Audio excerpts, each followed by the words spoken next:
Padre, Señor, haznos primeramente conscientes que estamos delante de ti. Haznos conscientes, Señor, que este tiempo es tuyo y es para ti. Haznos conscientes, Señor, que tú nos quieres bendecir y hacer crecer hacia la eternidad, y que por eso nos das tu palabra, Señor, y nos das la oportunidad de buscarte a través de esto. Padre, haznos conscientes, Señor, que queda poco tiempo y que tú esperas a una iglesia santa y pura, y que una iglesia santa y pura, Señor, es la que dice tu palabra que es. Quita de nosotros cualquier, Señor, presunción de que estamos agradándote, si no es que tú nos lo dices, Señor. Padre, en el nombre de Jesús, toma nuestros corazones, nuestras mentes, únenos a ti ahora, en comunión con tu Espíritu, contigo, Padre, y con el Señor Jesucristo. Amén. Tengo carga desde hace un tiempo para acá, como la tenía Pablo, que le decía a las iglesias a las cuales él les predicaba, que las celaba con celo de Dios. Obviamente, Pablo alcanzó una altura espiritual impresionante por su entrega y su compromiso a Dios. Muy pocos de nosotros como siervos podemos alcanzar eso, no por los méritos de Pablo, sino por la comunión que él tenía con el Señor Jesucristo y con el Espíritu Santo. Pero esa vida de santidad es un anhelo que debemos tener todos los días para mejorar para Dios. Pero sobre todas las cosas, lo que tenemos que tener en el corazón es un deseo de la presencia de Dios en nuestras vidas, un deseo de ese Dios vivo y real. Vamos a ver un tema que tiene que ver con eso. Es al mismo tiempo muy sencillo y muy complicado. Sencillo en el sentido de que se trata solamente de entender qué es la humildad, pero complicado porque la carne no nos va a dejar en paz. La carne siempre quiere tener la razón, siempre quiere pasarla bien, siempre quiere que nada la incomode, que nada le duela, que todo lo que se haga sea sensualmente agradable. Y la humildad tiene que ver poco con eso, sino más con una visión de Dios que vamos a intentar captar. Nos vamos a meter de lleno con Proverbios capítulo 25, porque extraordinaria y milagrosamente gran parte del tema tiene que ver con lo que les estoy diciendo. Vamos a ver diferentes aspectos de la humildad. ¿Qué es humildad a nivel bíblico? Empecemos antes de Proverbios 25 con la primera de Pedro 5:5. Tengo que tener claro yo como creyente esta palabra en mi corazón, especialmente la parte final del versículo. Primera de Pedro 5:5 dice: también tengo algo que decirles a los jóvenes. Acepten la autoridad de los ancianos líderes. Y esto es lo que me interesa de aquí en adelante. Vístanse todos ustedes de humildad y sírvanse unos a otros, porque Dios rechaza a los orgullosos, pero es bueno con los humildes. Repito parte por parte. Vístanse todos ustedes de humildad. Ese es el tema que vamos a estudiar. ¿Cómo vestirnos de humildad? ¿Qué es la humildad? ¿Por qué Dios la valora tanto? ¿Por qué para el mundo es despreciable la humildad? ¿Por qué el diablo ha hecho todo lo posible porque el ser humano se enaltezca, se enorgullezca, se llene de vanidad, busque posiciones de reconocimiento, posiciones de mandato, de fuerza, de poder? Porque el diablo sabe que el creyente que entiende la humildad empieza a tener en su vida un reconocimiento de parte de Dios y un poder del Espíritu Santo. Dice: vístanse todos ustedes de humildad y sírvanse unos a otros. La arrogancia hace que miremos a los necesitados como alguien estorboso, alguien que nos molesta, nos incomoda. La arrogancia hace que le saquemos el cuerpo cuando alguien tiene problemas que comentarnos. Pero la humildad es servicio. Lo vimos anoche cuando el Señor decía: no he venido a ser servido, sino a servir.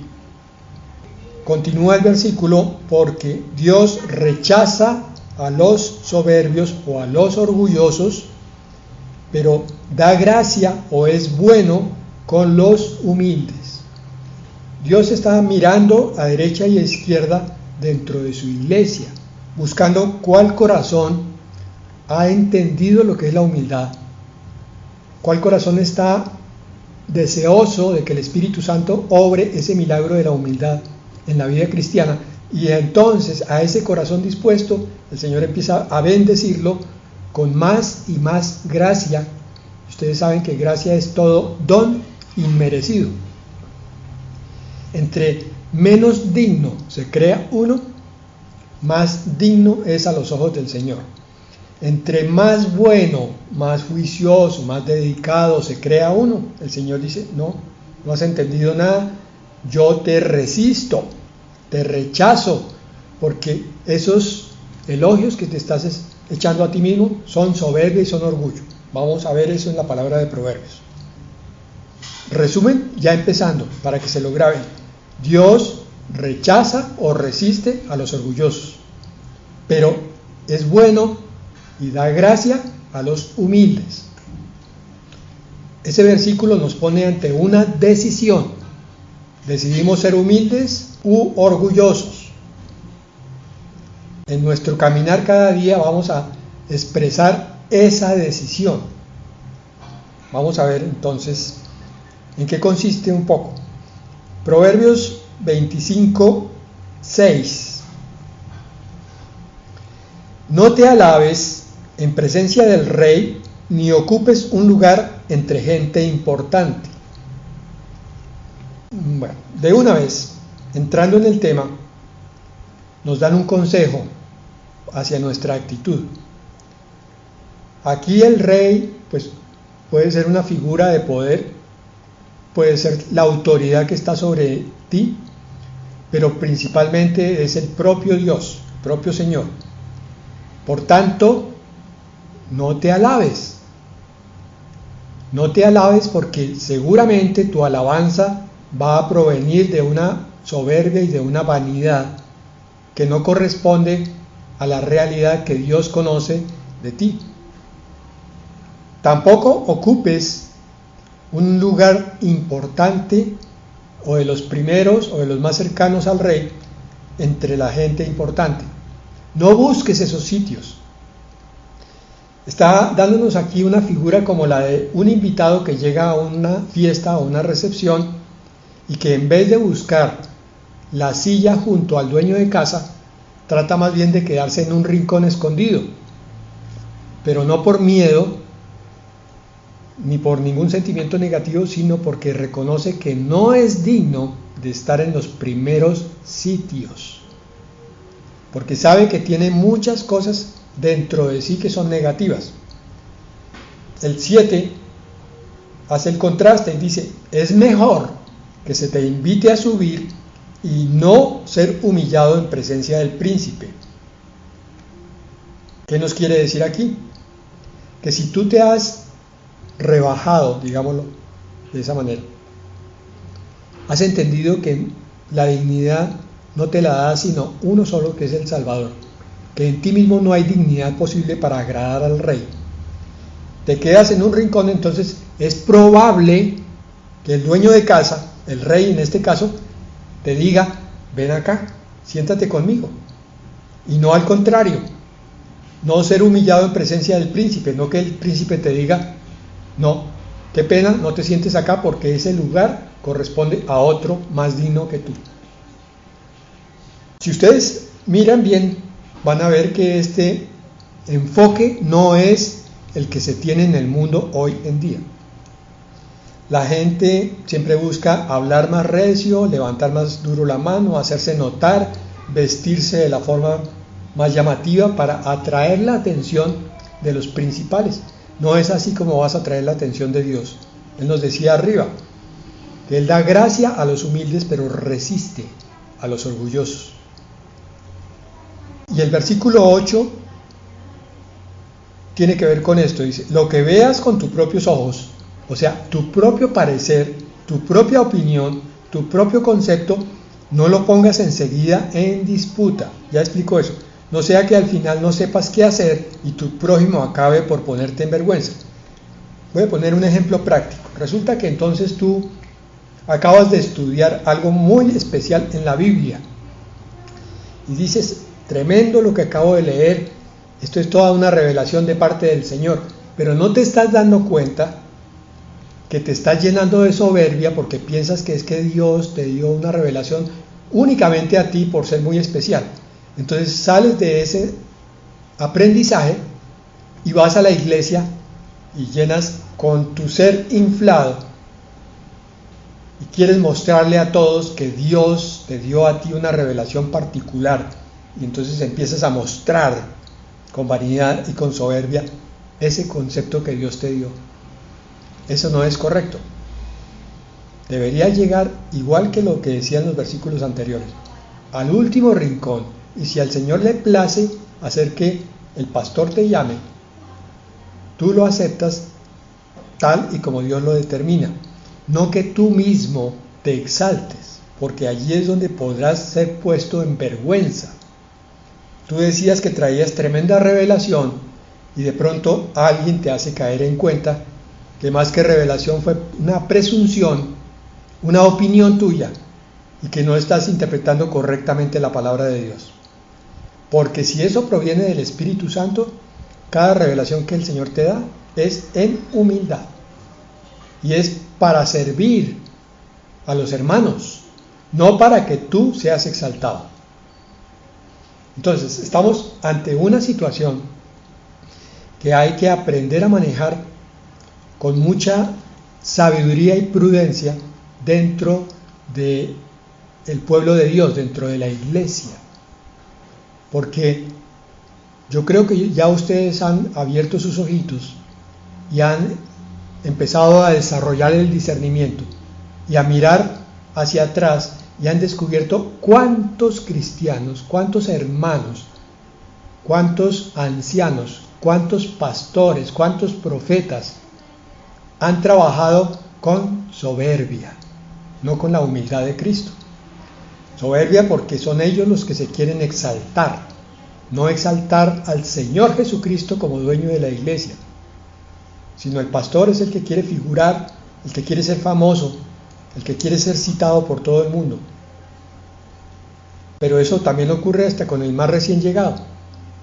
Entonces, yo te quiero decir esto, la lección de la humildad es una de las lecciones más difíciles de aprender, sobre todo de poner en práctica, porque constantemente tu vanagloria te va a poner la zancadilla para que tú te exaltes a ti mismo.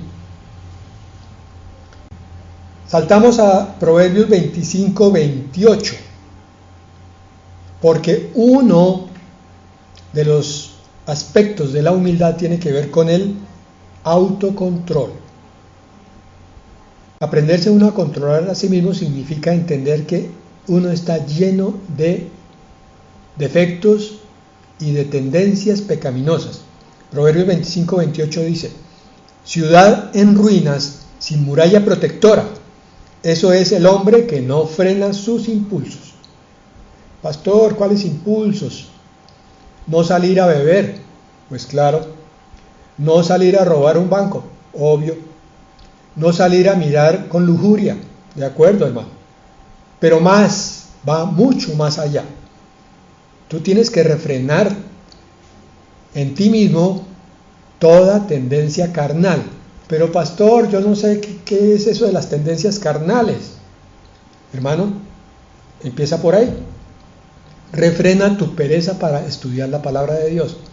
Que la palabra habla entonces de vanagloria, de pereza, de gula, de lascivia, de adulterio, de fornicación, de mentira, de murmuración.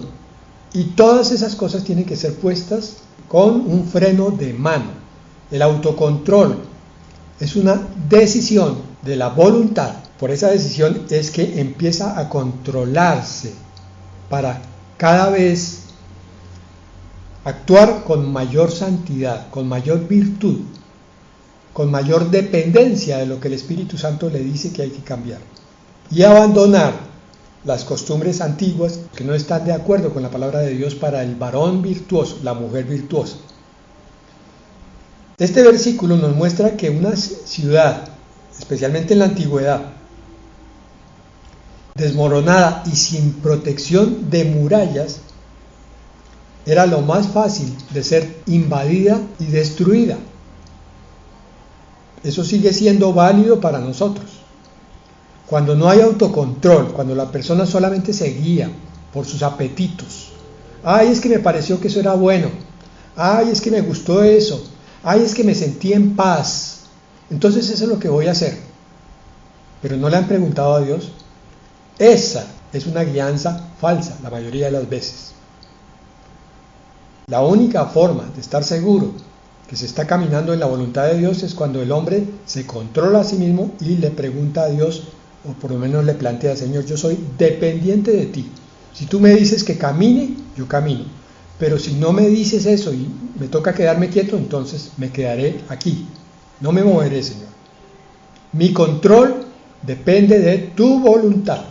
Yo no voy a hacer nada de acuerdo a mi voluntad, porque eso fue lo que hizo Eva en el paraíso, eso fue lo que hizo Lucifer en el cielo, y a partir de ellos dos es que todos en el mundo queremos hacer lo que se nos da la gana, lo primero que se nos antoja. Ah, sí, es que eso me gustó. Estás mirando con los ojos. Y la palabra dice, el hombre mira la apariencia, pero el Señor ve el corazón, el Señor ve la profundidad, el Señor ve la verdadera esencia. El hombre es el que se deja llevar, porque parecía bonito, parecía luminoso, parecía milagroso, parecía virtuoso. Y resulta que no, era que Satanás estaba ahí detrás disfrazado como ángel de luz y te engañó. Autocontrol. Ten autocontrol para leer la palabra con juicio, para congregarte con juicio, para hablar con Dios con juicio, con disciplina, con regularidad. Si tú no creces en el autocontrol, no vas a madurar nunca, siempre vas a estar en la carne, siempre te va a guiar la carne, las pasiones, los deseos, lo que a ti te parece bien. Otro aspecto de la humildad es despojarse de la necesidad de ser reconocido.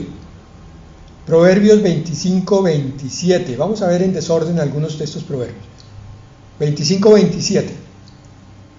No conviene comer mucha miel, ni tampoco procurar la propia gloria. Totalmente de acuerdo con el pasaje de la primera de Pedro 5:5. ¿Qué es esto? Si yo voy por el bosque y encuentro un panal,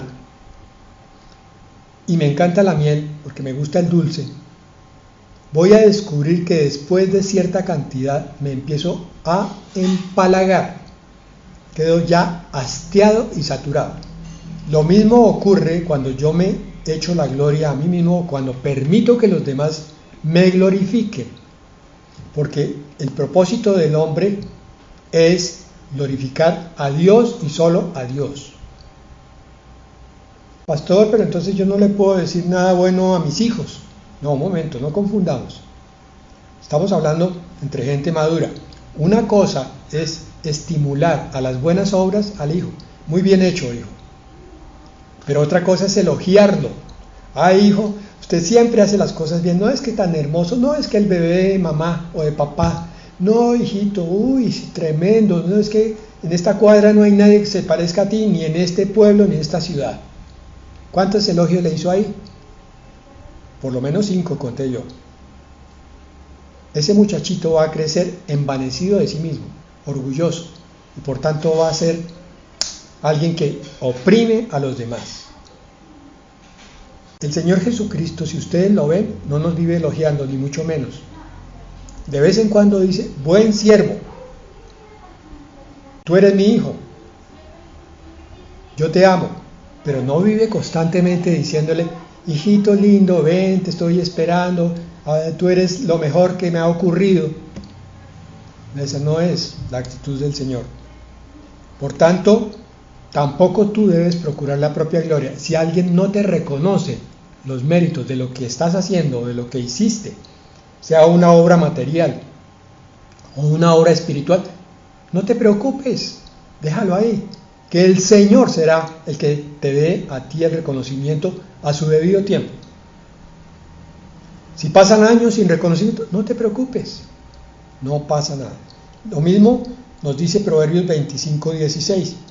Si encuentras miel, come sin hartarte, un poquito, no sea que te hastíes y la vomites. Aquí ya está.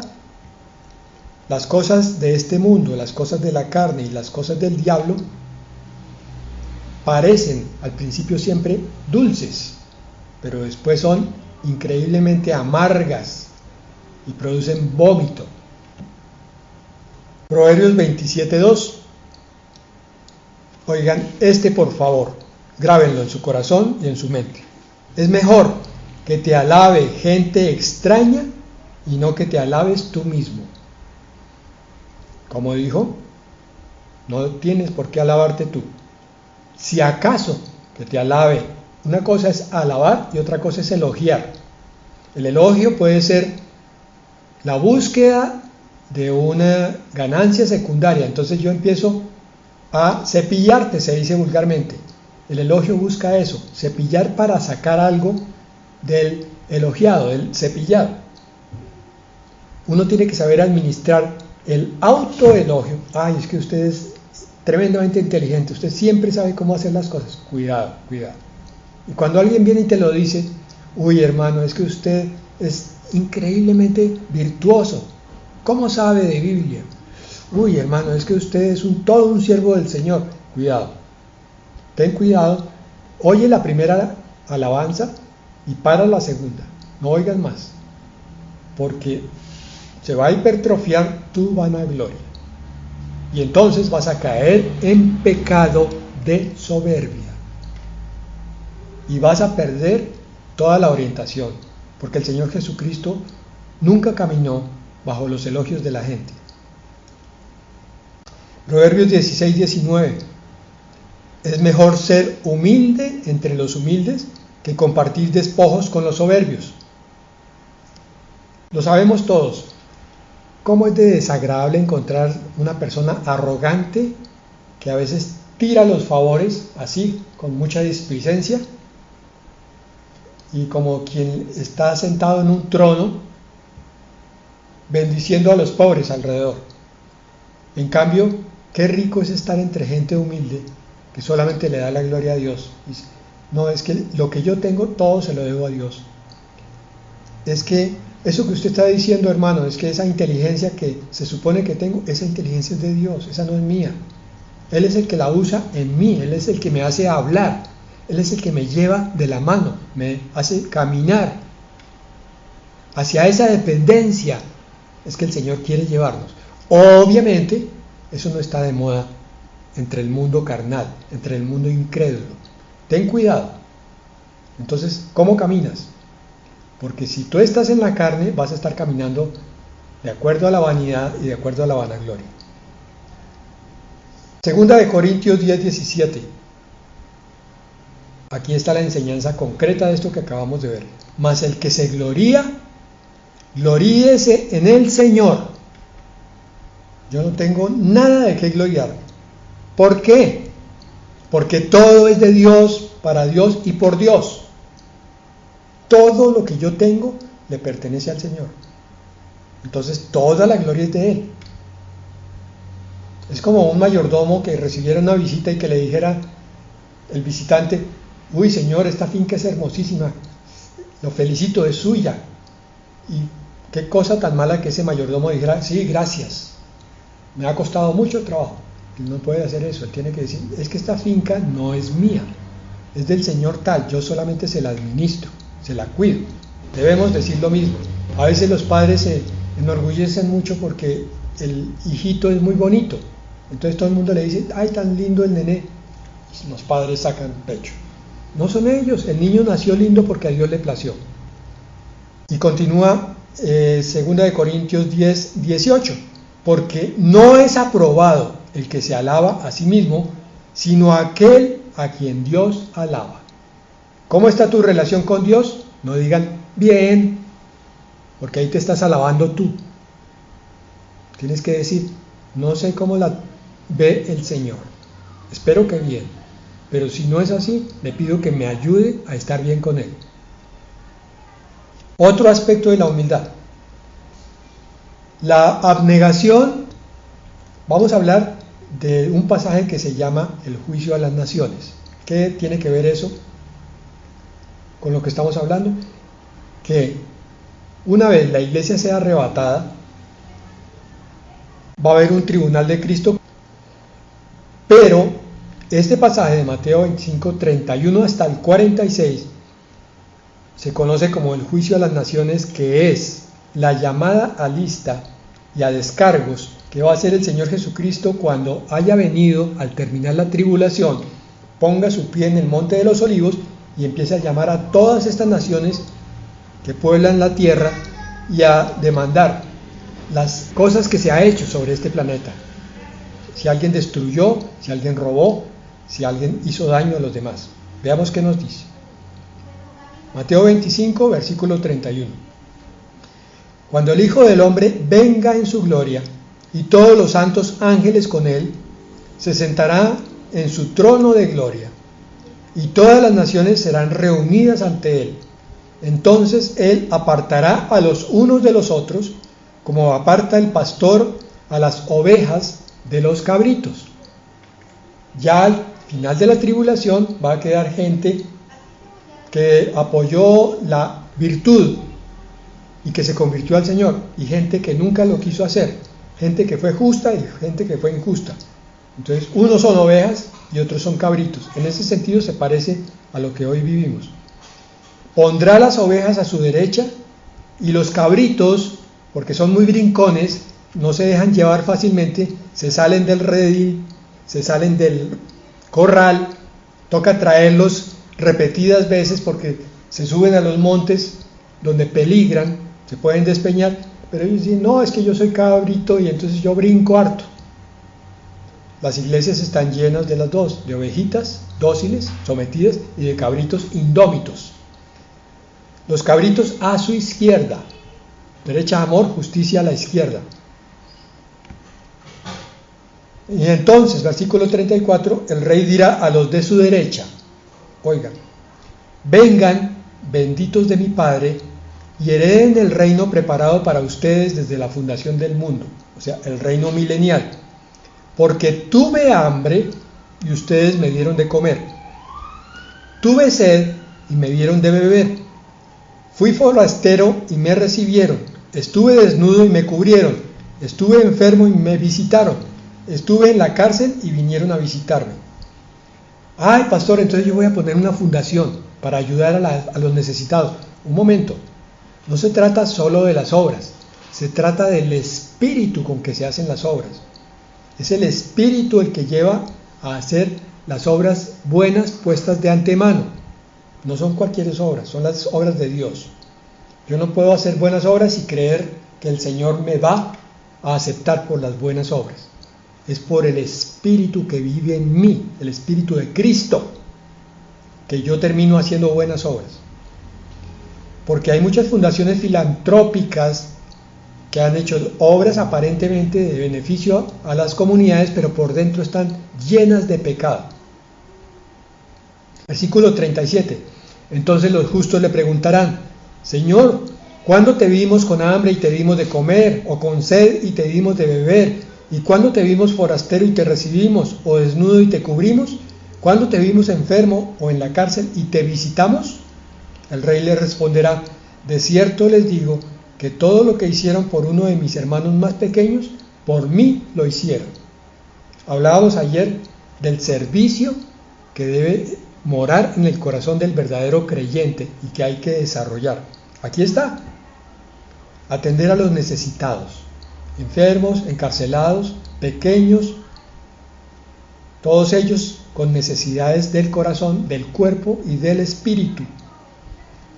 Versículo 41. Entonces dirá a los de la izquierda: apártense de mí, malditos, vayan al fuego eterno preparado para el diablo y sus ángeles, porque tuve hambre y no me dieron de comer, tuve sed y no me dieron de beber, fui forastero y no me recibieron, estuve desnudo y no me cubrieron, estuve enfermo y en la cárcel y no me visitaron. Aquí lo mismo. ¿Dónde estarán entonces los cristianos que solamente entran a oír sermón y su vida es un caos? Su vida es solo egoísmo. Ellos a su vez le preguntarán: Señor, ¿cuándo te vimos con hambre o con sed o forastero, desnudo, enfermo o en la cárcel y no te servimos? Y él les responderá: de cierto les digo que todo lo que no hicieron por uno de estos más pequeños, tampoco por mí lo hicieron. Ahí está. Vean. El servicio. El verdadero cristianismo es una transformación primero de la vida del creyente. De tal manera que esa transformación lo lleva a salir a hacer obras de misericordia, a servir a Dios, porque sabe que al servir a los necesitados está ministrando de Dios. Versículo 46. Entonces estos irán al castigo eterno y los justos irán a la vida eterna. La justicia se basa entonces en dos cosas: en aceptar a Cristo como Salvador y en ser santificado por el Espíritu Santo haciendo las obras que corresponden a la justicia. Y terminamos con Proverbios 25, 21 y 22. El bien vence al mal, aunque no siempre inmediatamente. Si el que te odia tiene hambre, dale de comer, y si tiene sed, dale de beber. Así harás que se avergüence en su conducta, y el Señor habrá de recompensarte. Ay, pastor, gracias por la palabra. Ahora entiendo que me toca salir a hacer buenas obras. A ver, primero lo primero. Los testigos de Jehová se supone que están haciendo buenas obras y todos los sábados salen a golpear puertas, y sin embargo sabemos que están condenados. ¿Por qué? Porque la vida cristiana consiste, primero, en aceptar al Salvador. Segundo, en vivir como el Salvador vivió. Esa es la verdadera fe. Eso es lo que se llama santidad. Y haciendo todo lo que el Salvador hizo, sanando enfermos, levantando muertos, trayendo al Evangelio a las personas.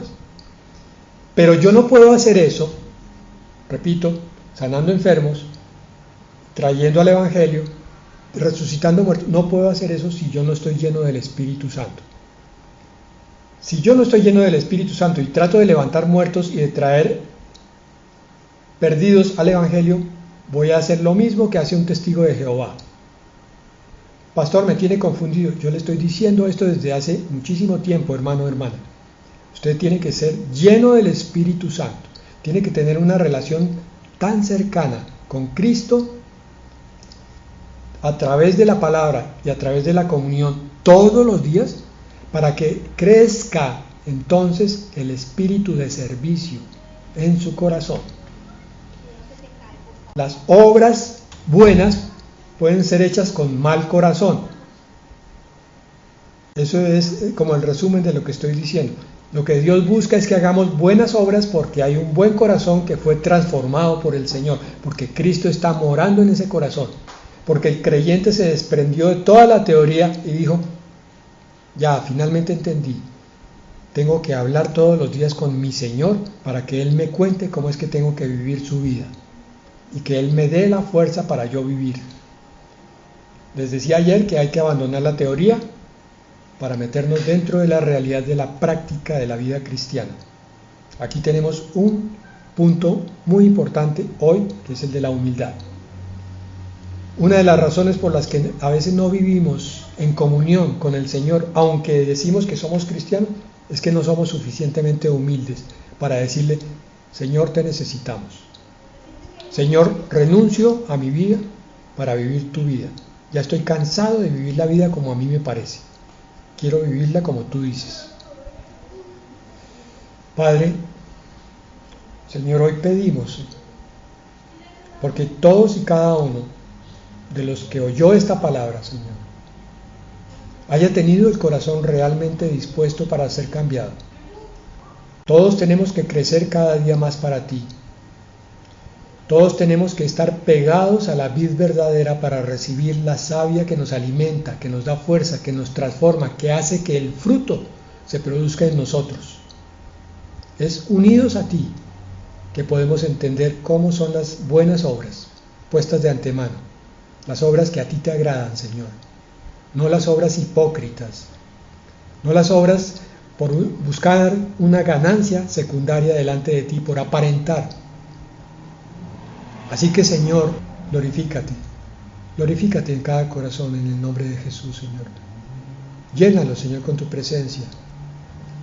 Derriba todos los muros y los obstáculos que la razón y la carne ponen delante de tu palabra.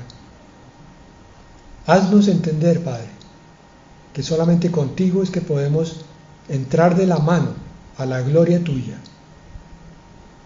y ser la iglesia que tú anhelas, Señor.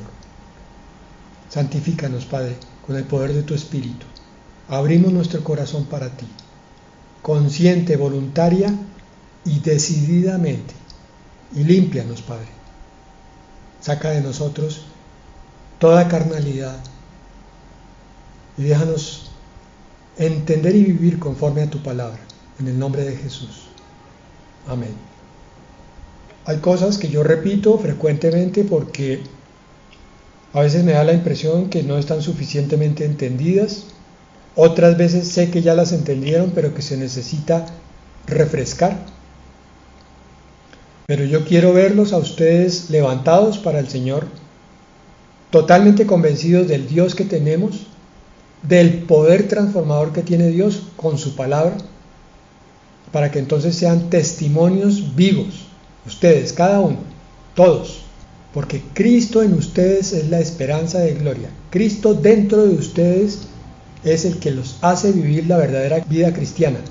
Ustedes, sin Cristo dentro, no pueden vivir la vida cristiana, viven una religión. Los invito a que estén despiertos y alertas, porque este tiempo es de crecimiento en esa vida y de preparación para la llamada del Señor a su iglesia. Bueno, el Señor los bendiga.